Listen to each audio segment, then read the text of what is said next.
And happy new moon to everyone. We have a 3-card reading for this new moon that looks a little bit like this.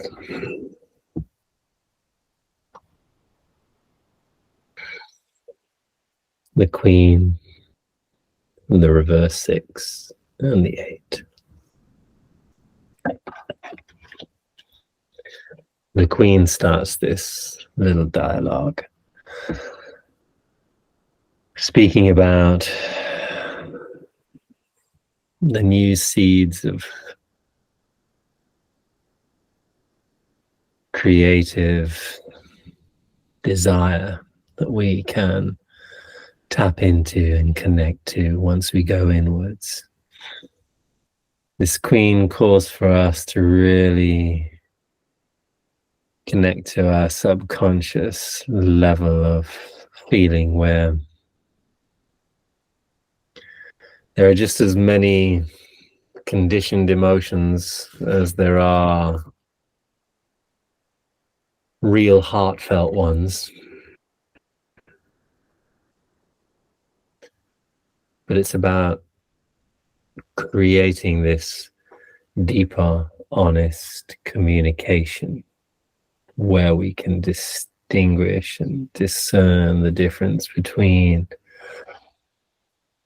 what's driving our choices, what's driving our desires in life. They're desires that are fed from old programs and old belief, or whether those desires are really sitting deeply true and honest in our hearts. This Queen is that part of us that knows what is the most important, that knows how we can open up and listen to every level of sensitivity and emotional truth that passes through our bodies and that tells us stories of what's going on inside.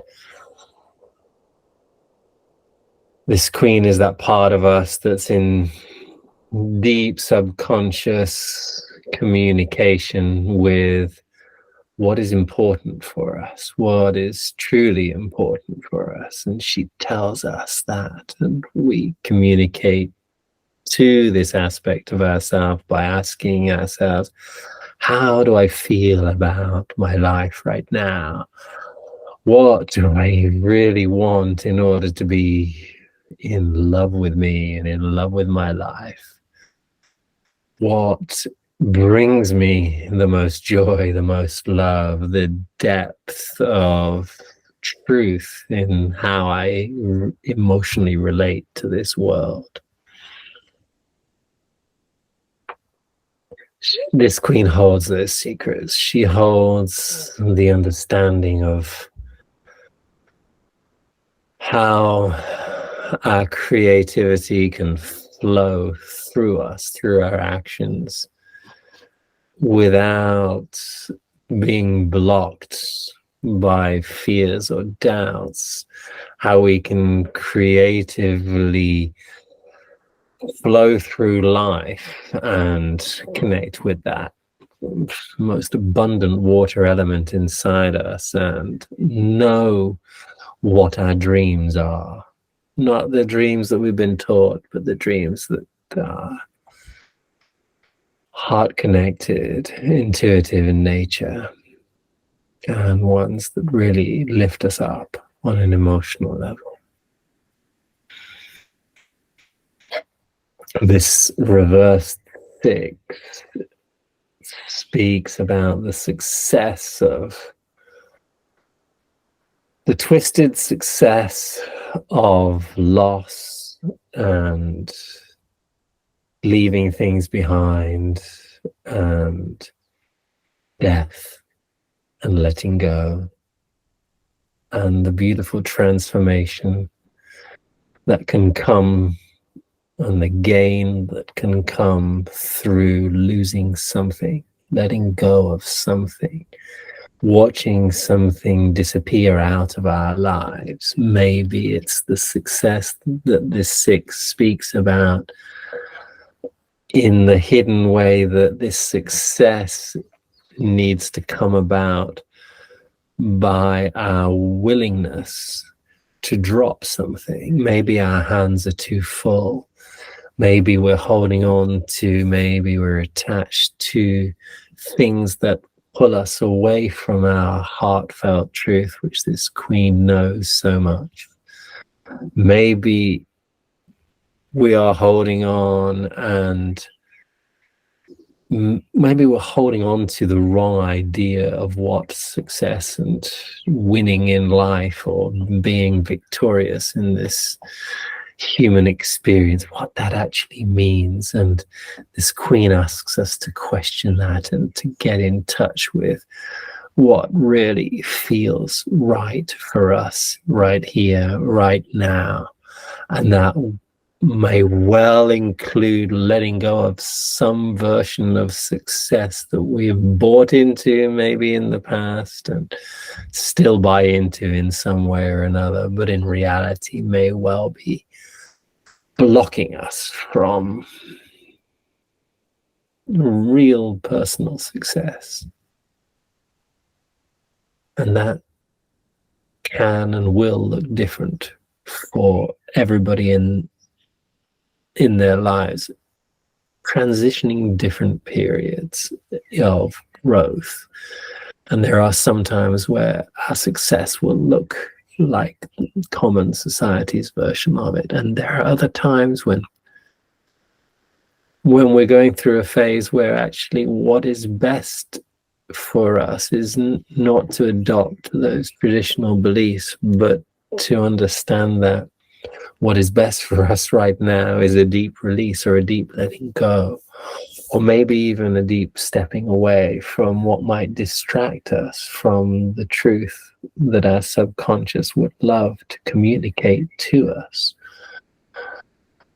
Again, we have a lovely moon card on this new moon, and this 8, which speaks about turning our back on that which might distract us in general in the outer world, and choosing to connect to what would be a more sincere level of emotional truth, what will be a more honest way that we relate to ourselves, which will definitely, we can only find when we actually drop all of the pressures and all of the calls that the world might have that draw us out into the world, that tell us, no, but you're supposed to do this, but you have to do this. And this is maybe all of these cups are those aspects of life that call us out, and we can't walk away from them forever. And it's not about, oh, let's just go on a retreat and then we'll be better after a couple of weeks. No, it's about finding that retreat in our daily life. It's about taking that 20 minutes out to meditate and to go within and to sit, and maybe another 10 minutes just to sit with our feelings and ask ourselves, hey, what is it that's really important? What do I want more than anything else? Not what the outer world wants me to want, but what do I want more than anything else? She can be very self-centered, this queen, but not necessarily in a negative way. She's also the most empathetic towards everybody in the outside world, but she does so successfully because she knows the limits of what she feels and what other people feel. She's not going to get that caught up. She's not going to get that entanglement of the ocean that she swims in as an excuse for confusion and self-doubt, but instead she's going to recognize what her flow is. And it's about really feeling our flow and choosing to maybe make an active choice, a fiery one at that requires us to drop some of the stories that don't bring us into that heart space that feels so good, that makes us more in love with ourselves and more in love with life. And finding that love is maybe part of the intentions that we can throw out there to the world on this new moon being a very powerful time to do that. And then stand by those intentions, understanding that they might require us to have this, maybe it's a daily practice, just to go in and reconnect with what is most lovingly true for us in our lives and on another level. Be clear about what choices we might have to sacrifice or let go of in order to gain this more emotional success that we actually are all looking for, striving for, and wanting more of. Bit of a watery reading, this one. I wish you an interesting and powerful new moon and eclipse coming up, so there's even more strength to this time as far as setting these intentions and as far as throwing out ideas about what we can consciously let go of and ideas about what will help us really tap into love a little bit more. Let's drink to that. Have a wonderful day. Much love to you all.